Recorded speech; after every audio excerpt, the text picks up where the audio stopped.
Dear student, इस channel में आपका स्वागत है। डियर स्टूडेंट, इस चैनल में आपका स्वागत है। तो देखिए, नंबर सिस्टम पर हेडिंग चल रही थी।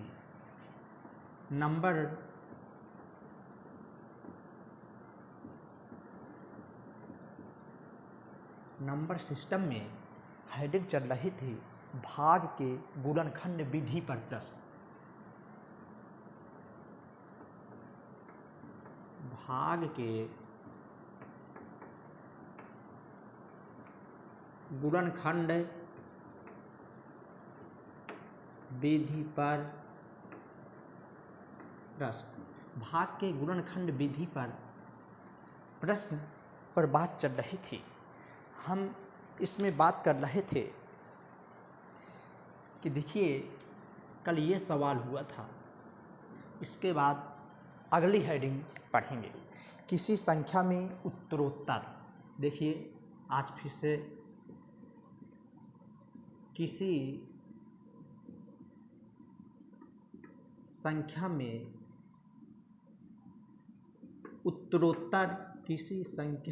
उत्तरोत्तर, 5, 7 व 11 से भाग देने पर 5, 7 व 11 से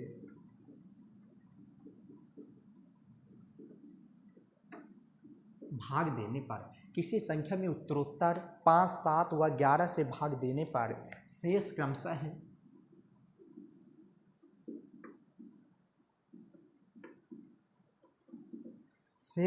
है 2, 4 व 6 बचता है।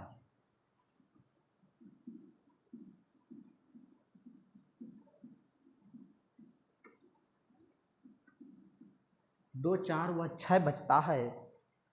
तो नंबर 1, कुल शेष बताइए।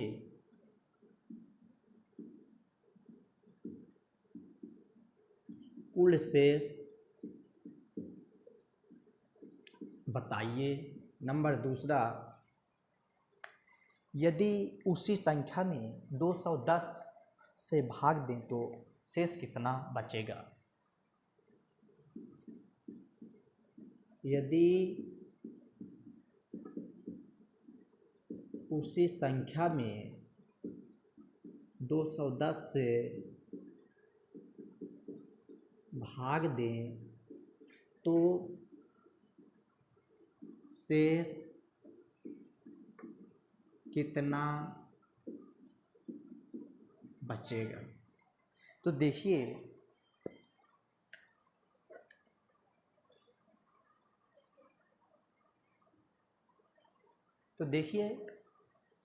कुल शेष बताइए।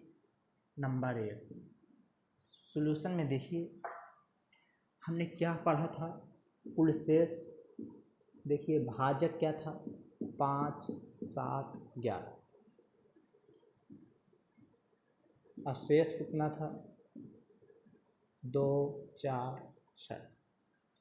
तो हमें क्या पढ़ना है, कुल शेष बताना।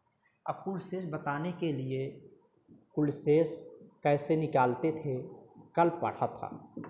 कुल शेष कैसे निकले, देखो, शेष लिखते हैं। शेष के पहले भाजक है नहीं है, प्लस, फिर दूसरा शेष गुणे, फिर दूसरे शेष के पहले भाजक गुणे 5, और तो नहीं है पहले, प्लस, फिर तीसरा शेष गुणे, जो तीसरे शेष के पहले जितने भाजक होंगे ये दोनों भाजक हैं, तो ये, तो बताइए, 2 + 4 × 5 = 20 + 6 × 5 = 30, 30 और 7 37। तो 20, 30, 20 50 और 50 और 9 59।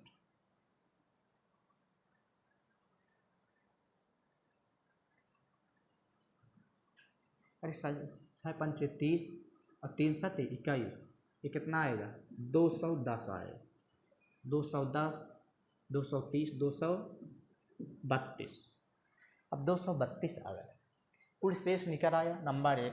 यदि उसी संख्या में 2 से तो अब संख्या निकालनी है। संख्या निकालने के लिए क्या करते थे, देखिए भाजक क्या है 5, 7, 11, शेष क्या है 2, 4, 6।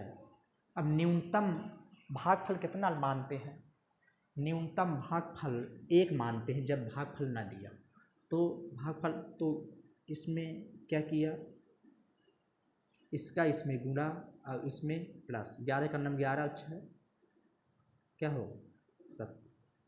अब इसका इसमें गुणा, इसका इसमें भाग, प्लस 17 सत्ते 17 सत्ते, देखिए 17 गुणा 17 सत्ते 119 और 4 कितना है 123। इसका इसमें गुणा करेंगे अब इसका प्लस करेंगे, 5 त्याई 15, 5 दूनी 10, 10 11, 5 1 6, 615 और 2 670। देखिए न्यूनतम भागफल 1 लेते हैं, इसका इसमें गुणा किया फिर प्लस किया 17, फिर 17 का गुणा इसमें करेंगे फिर इसको जोड़ेंगे 4 को 123 आ गया। अब 123 का गुणा 5 में करेंगे और फिर 2 को जोड़ेंगे 617। ये क्या आ गई, ये संख्या निकल आई। संख्या निकालने के लिए ये अब उसी संख्या में 210 से भाग देना है, 210 से भाग देना है,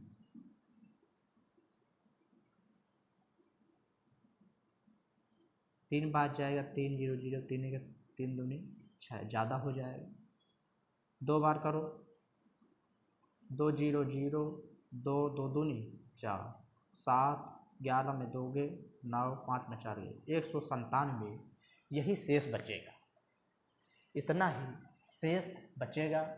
इस तरह से कल किया था, अब आज हमें करना है। अब देखिए भाग के गुणनखंड विधि पर प्रश्न हो चुका, अब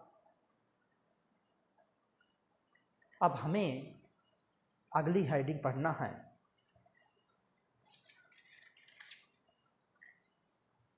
नंबर सिस्टम में हमें क्या पढ़ना है। देखिए नंबर सिस्टम में अब हमें सेक्शन सी इसमें पढ़ना है गुणनखंड, इसमें पढ़ना है हमें गुणनखंड। अब देखिए गुणनखंड पढ़ना है तो इसके कुछ रूल हैं पढ़ने के लिए।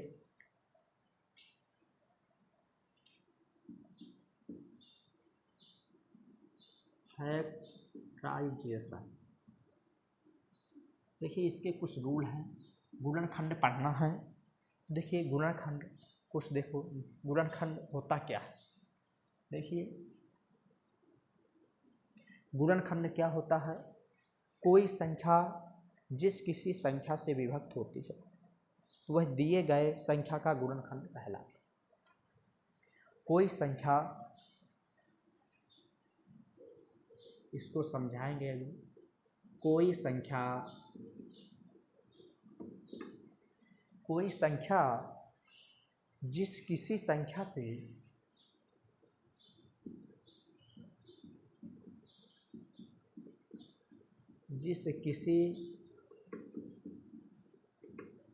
से विभक्त होता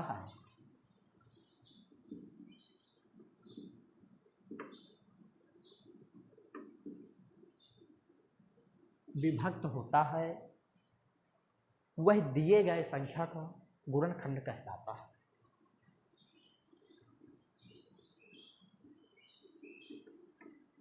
वह दिए गए संख्या का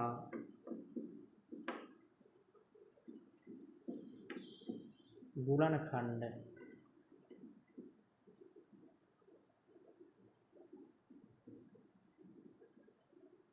कोई संख्या जिस किसी संख्या से विभक्त होता है वह दिए गए संख्या का गुणनखंड कहलाता है।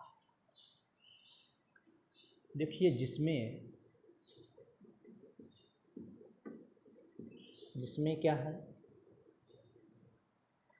जिसमें एक प्रत्येक संख्या का, देखिए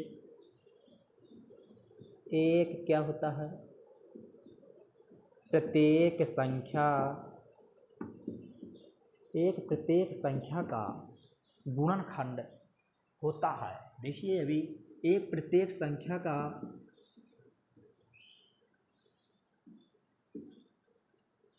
गुणनखंड होता है, एक प्रत्येक संख्या का गुणनखंड होता है। संख्या एक को छोड़कर एक प्रत्येक संख्या का गुणनखंड होता है। नंबर संख्या स्वयं का एक गुणनखंड होता है। देखिए संख्या, अभी ये समझाएंगे। संख्या स्वयं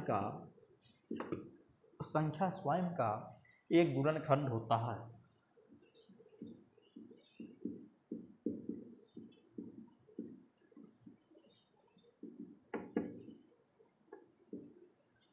संख्या स्वयं का एक गुणनखंड होता है।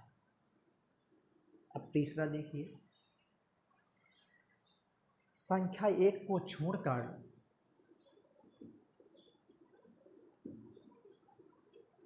संख्या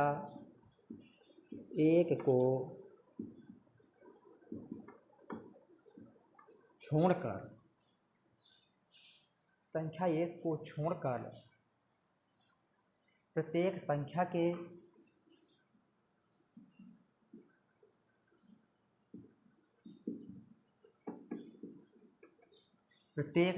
के कम से कम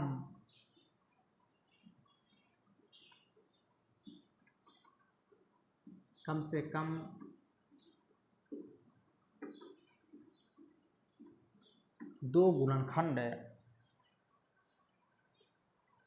होते हैं।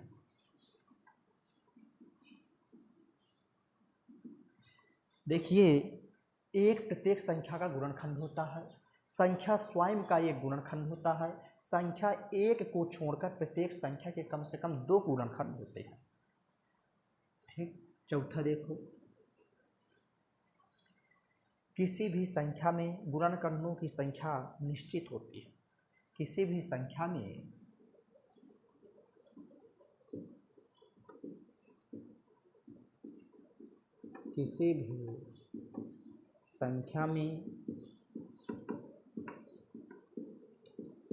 गुणनखंडों की संख्या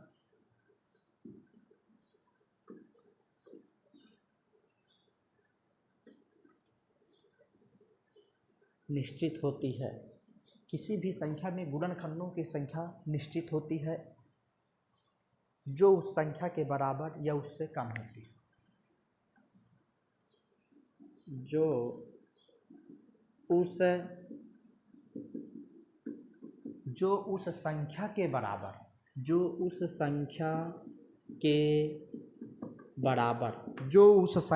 बराबर या उससे कम होती है। जो उस संख्या के बराबर या उससे कम होती है। किसी भी संख्या के अनंत गुणज होते हैं।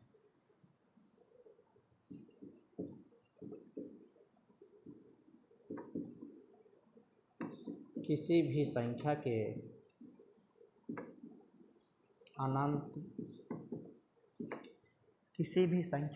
अनंत गुणज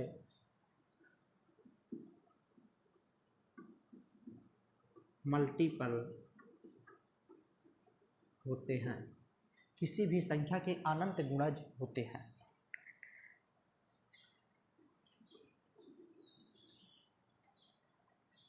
किसी संख्या का गुणज उस संख्या के बराबर किसी संख्या का गुणज किसी संख्या का गुणज उस संख्या के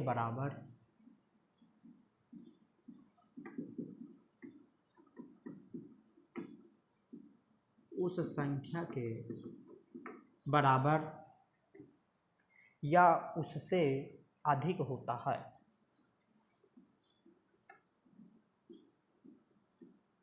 या उससे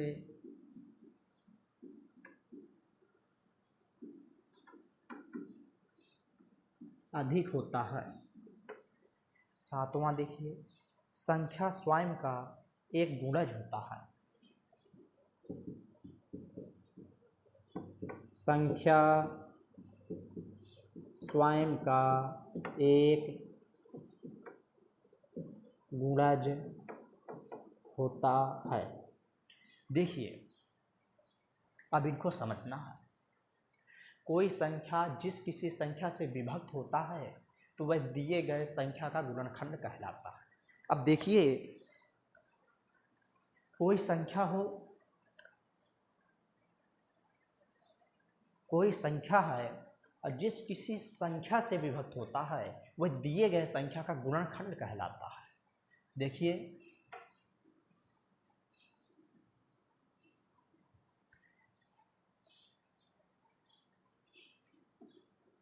एक, दो, तीन, चार, पाँच, छः, सात, आठ, नौ, डॉट डॉट डॉट कहाँ तक आना। बताइए, एक कैसे कटता है? एक के गुणनखंड एक दो से कटेगा, दो से कटेगा, तीन एक और तीन से, चार एक दो से और कैसे चार से, पाँच कैसे एक और पाँच से, छः कैसे एक दो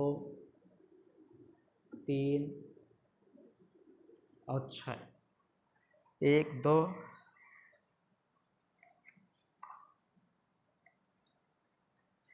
देखिए, एक का गुणनखंड एक।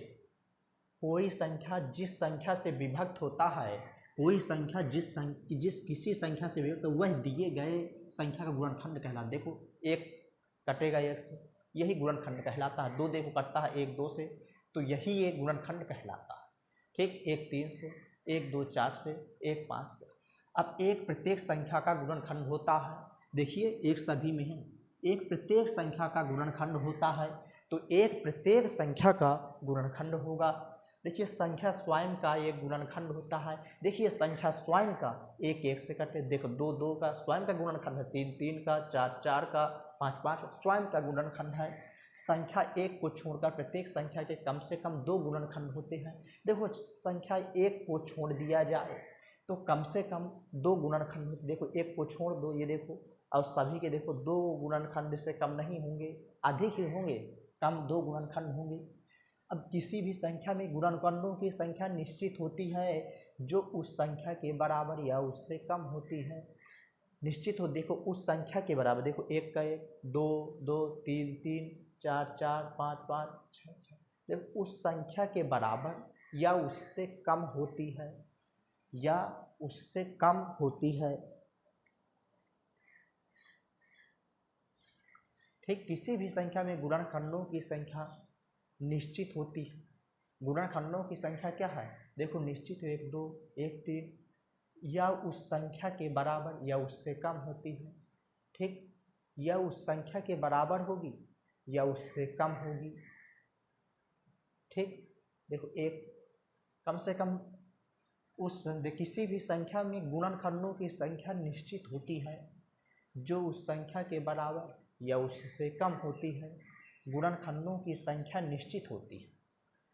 निश्चित है कि एक तीन रहेगा, एक दो चार रहेगा, या उस संख्या के बराबर, देखो या संख्या के बराबर या उससे कम होगी।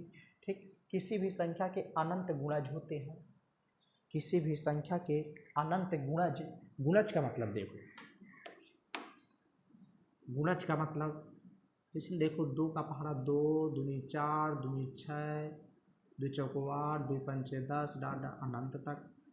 गुणज का मतलब दो दहम 20, 22, तो गुणज का मतलब अपवर्थ है। दो का पहाड़ा, तीन का गुणज, देखिए ये 2 का गुणज है, 2 का गुणज, या 3 का गुणज है, 3 दूनी 6, 3 तर्को 9, 3 चौको 12, 3 पचक 3 छंग 18 डाट डाट अनंत तक। तो देखिए 3 का गुणज है। अब गुणज का मतलब क्या होता है? गुणज का मतलब अपवर्त होता है। 3 धाम 30 तक नहीं, 33, 36 इस तरह अनंत तक चला जाएगा। अब किसी भी संख्या के अनंत गुणज होते हैं। देखिए अनंत गुणज होते हैं। किसी संख्या का गुणज उस संख्या के बराबर या उससे अधिक होता है। देखो उस संख्या के बराबर या उससे अधिक होगा। ठीक, संख्या स्वयं का एक गुणज होता है। संख्या स्वयं का एक गुणज होता है। ठीक,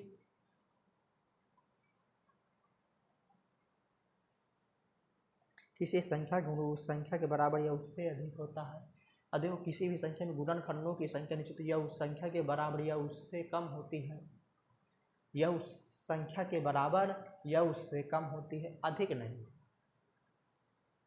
ठीक, तो इस तरह ये हो गए। अब चलो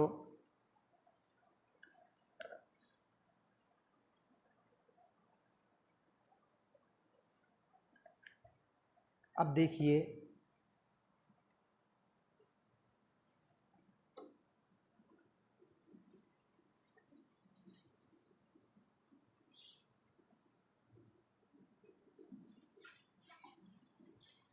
देखिए कुल गुणनखंडों, अब हमें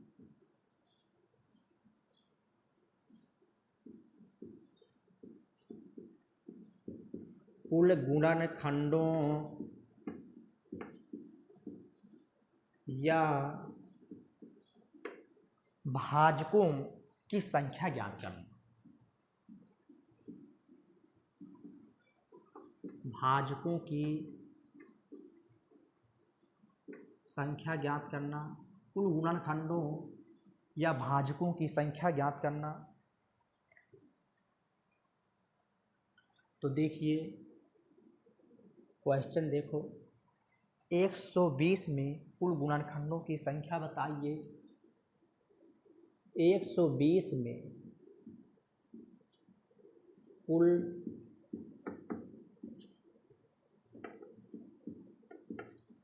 गुणनखंडों की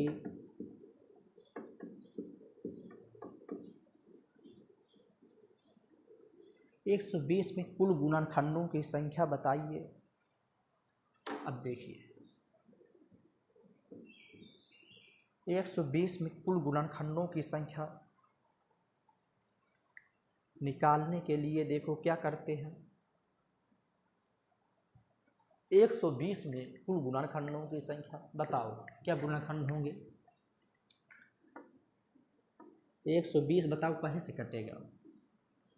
1 से कटेगा, 2 से कटेगा, और 3 से कटेगा, और 4 से कटेगा, और 5 से कटेगा, कटेगा, और कहीं से कटेगा? 6 से कटेगा, और 8 से कटेगा,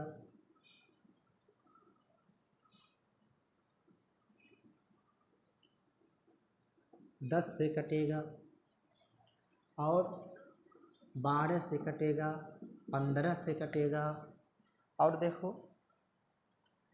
20 से कटेगा, 24 से कटेगा, फिर 30 से कटेगा, 40 से कटेगा,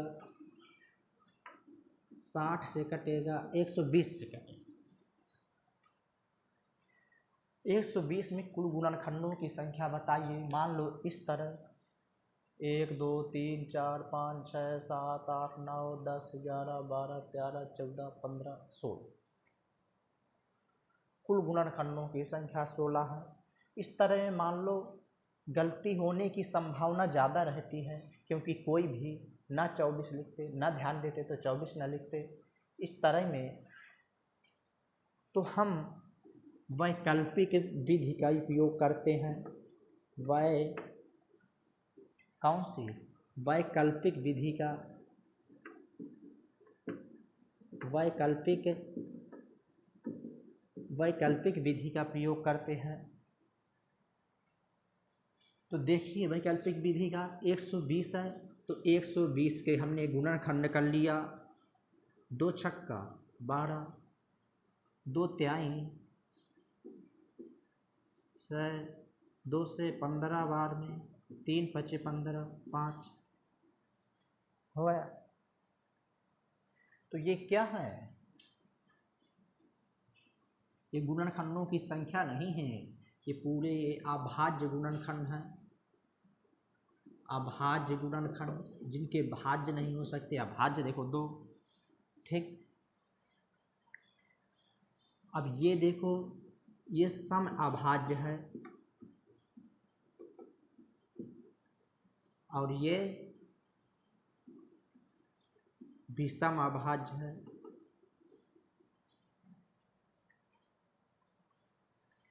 देखो वैकल्पिक विधि का उपयोग करना है, बताओ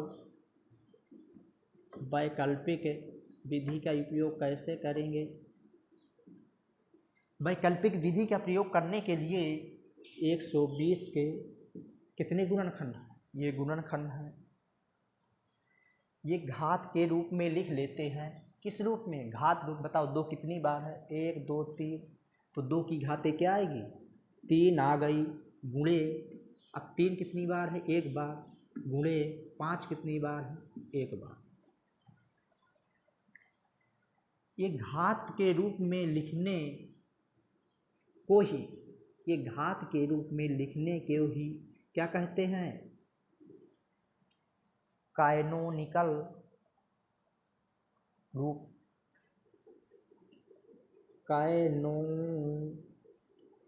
कैनोनिकल रूप। इसी को कैनोनिकल रूप में व्यक्त करने के लिए घात के रूप में व्यक्त कर दिया, तो इसी को कैनोनिकल रूप में कहते हैं। इसी को कैनोनिकल रूप कहते हैं। 120 के गुणनखंड कर लिया, गुणनखंड करने के बाद घात के रूप में व्यक्त कर लिया, कैनोनिकल रूप में व्यक्त करने, घात के रूप में व्यक्त करने को कैनोनिकल रूप कहते हैं। अब देखो हम इसमें कहें कुल गुणनखंडों की संख्या। अब देखिए कुल गुणनखंडों की संख्या, बताओ कुल गुणनखंडों की संख्या कैसे निकालते हैं? देखो जब कुल गुणनखंडों की संख्या निकालनी होती है तो हम क्या करते हैं? सबसे पहले कैनोनिकल रूप क्या कहलाता है? 120 के हमने गुणनखंड कर लिया, गुणनखंड को घातों के रूप में लिखने को ही कैनोनिकल रूप कहते हैं। अब देखिए कुल गुणनखंडों की संख्या निकालने के लिए हमें घातों में 1 जोड़ देते हैं। सभी घातों में कुल गुणनखंडों की संख्या ज्ञात करने के लिए सभी घातों में 1 जोड़ के गुणा कर देते हैं। 1 जोड़ के क्या कर देते हैं? गुणा कर देते हैं। बताओ 3 में 1 जोड़ोगे, 3 + 1 हो गया। अब बताओ ये घात में गुणे लगा दिया।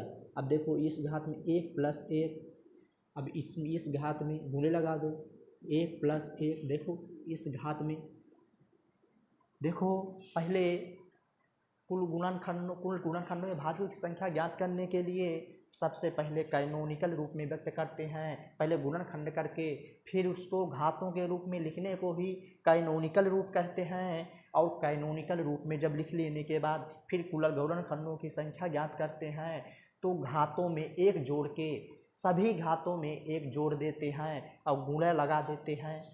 ठीक है, तो देखिए 3 1 4 गुणे 1 1 2 गुणे 1 1 2, 4 दूनी 8 दूनी 16। देखिए 16 हो गए। देखिए 16 गुण 1 2 3 4 5 6 7 8 9 10 11 12 13 14 15 16। कितने गुणनखंड हैं? कुल गुणनखंड की संख्या 16 है। अब देखो विषम गुणनखंडों की संख्या निकालना है।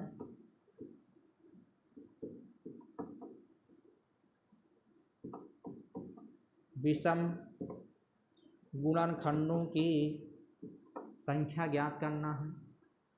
विषम गुणनखंडों की संख्या ज्ञात करने के लिए बताइए इसमें सम गुणनखंड क्या है? 2। तो अब बताइए जब विषम गुणनखंड हो हम सम गुणनखंड को हटा देंगे तो विषम गुणनखंड, देखो सम जो गुणनखंड होता है वो देखिए 2 है तो सम ही गुणनखंड है, तो 2 से कट जाते हैं तो 2 को हटा देंगे और सभी में विषम गुणनखंडों में घात में 1 जोड़ करके उसी तरह कर देते हैं। 1 जोड़ 2 गुणे 1 जोड़ देते हैं तो 1 1 2 गुणे 1 1 2 बराबर 4 आ गया। देखो विषम गुणनखंडों की संख्या 4 है। एक देखो 1 3 5 1 3 5 अब 15 देखो है 1 3 5 और 15। अब हमें क्या निकालना है? सम गुणनखंडों की संख्या। तो अब देखिए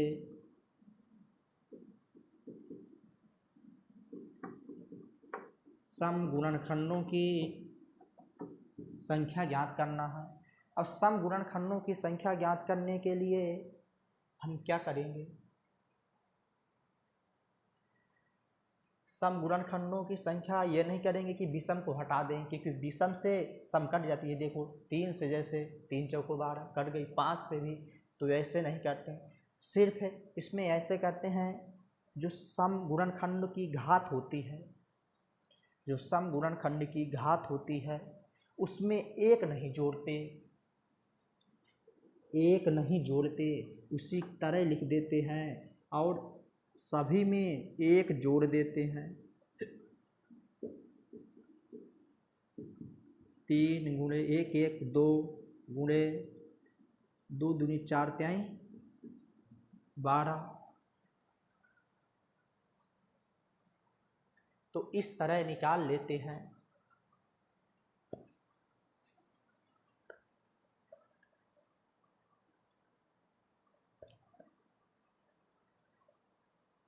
देखिए 120 में कुल गुणनखंडों की संख्या ज्ञात करनी है हमें। तो देखिए 120 के हमें क्या करना है? कैनोनिकल फार्म में व्यक्त करना है। कैनोनिकल फार्म में रूप में ज्ञात करने के लिए हमें सबसे पहले 120 के गुणनखंड करेंगे। जब 120 के गुणनखंड कर लेंगे फिर उनको अभाज्य गुणनखंडों को घातों के रूप में लिखेंगे। देखो घातों के रूप में लिख दिया। अब जब घातों के रूप में लिखने के बाद फिर कुल गुणनखंडों की संख्या ज्ञात करने के लिए घात में अभाज्य गुणनखंडों की घातों में 1 जोड़ करके गुणा कर देंगे। अब तो कुल गुणनखंडों की संख्या ज्ञात हो जाएगी। अब विषम गुणनखंडों की संख्या ज्ञात करने के लिए हमें सम गुणनखंड को हटा देंगे और विषम गुणनखंडों की घातों में 1 जोड़ कर गुणा कर देंगे। अब सम गुणनखंडों की संख्या ज्ञात करने के लिए हमें सम गुणनखंड की घात में 1 नहीं जोड़ते और सभी विषम गुणनखंडों में की घातों में 1 जोड़कर और गुणा कर देते हैं। तो इस तरह करते हैं। एक क्वेश्चन और देखो।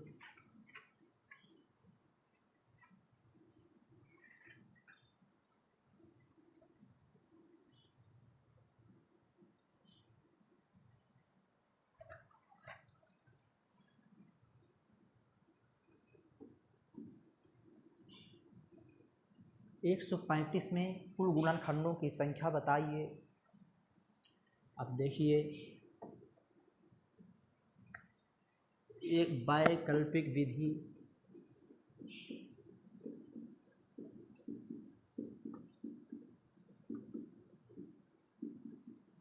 अब वैकल्पिक विधि में देखिए हमें क्या करना है? 135 के पहले क्या करते हैं? गुणनखंड करते हैं। बताओ कैसे कटेगा?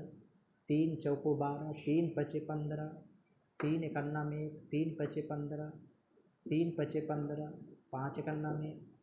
तो 135 के गुणनखंड कर लिया अब गुणनखंड को घातों के रूप में लिखने को ही कैनोनिकल रूप कहते हैं। कैनोनिकल रूप, कैनोनिकल रूप। तो 3 की घातें 3, देखो 3 कितनी बार है, अब गुणे 5 कितनी बार है, 1। इसी को क्या कहते हैं, कैनोनिकल रूप कहते हैं। अब कैनोनिकल रूप में हो गया, फिर कुल गुणनखंडों की संख्या हमें निकालनी है। तो कुल गुणनखंडों की संख्या, तो कुल गुणनखंडों की संख्या ज्ञात करने के लिए हमें क्या करते हैं, घातों में 1 जोड़कर गुणा कर देते हैं। घात कितनी है, 3, 3 में 1 जोड़ेंगे, गुणा लगाएंगे, 1 में 1 जोड़ेंगे, तो 3 1 4 गुणे 1 1 2, 4 दूनी 8 हो गई। अब हमें विषम गुणनखंडों की संख्या ज्ञात करनी है। विषम गुणनखंडों की संख्या, देखो विषम गुणनखंडों की संख्या ज्ञात करने के लिए जो विषम गुणनखंड है उसमें 1 जोड़ करके गुणा कर देते हैं। तो अब बताओ, 3 + 1 गुणे 1 + 1, घातों में 1 जोड़ देते हैं, तो 3 1 4 गुणे 1 1 2, तो 4 दूनी 8 हो गई। अब सम गुणनखंडों की संख्या,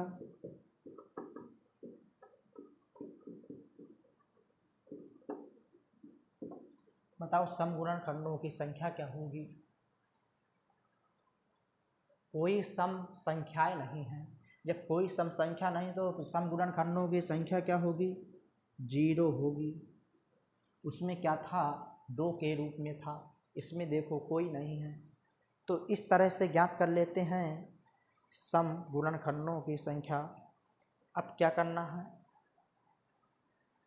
अब इसके बाद हमें पढ़ना है कुल गुणनखंडों का योग ज्ञात करना है। कुल गुणनखंडों का योग ज्ञात करना है। कुल गुणनखंडों का योग ज्ञात करना है।